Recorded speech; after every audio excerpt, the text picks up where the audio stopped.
a really powerful energy of chaos. And when you're looking at things through such a narrow perspective, and you're so charged, and you're using all the most deepest vulnerabilities on the planet to charge your side, it creates massive ripple effects. And like I said, the saddest thing to me is that it's the people who are most vulnerable who literally have a target on their back. All the groups, the demographics that are being used right now politically to project on, we've literally put a target on their back. We have put a target on their back.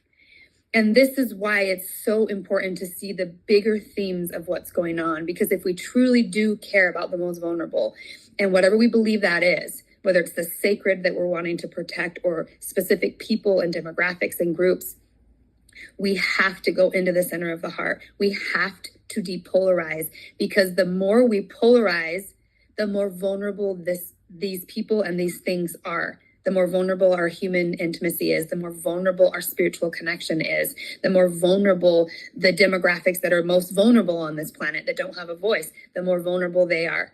We've put a target on all of those things, and we're using that. And like I said, both sides of these factions benefit on the sacrifice. So this side can be like, oh, see, these people died because of that group. And these people can be like, oh, see, these people are dying because of that group. Or these things are happening. And we split it off as if only these ones matter. These ones don't matter.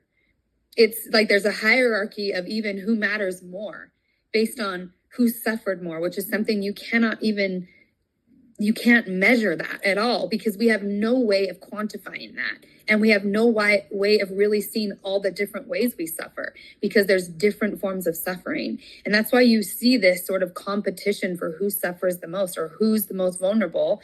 And I remember just being a kid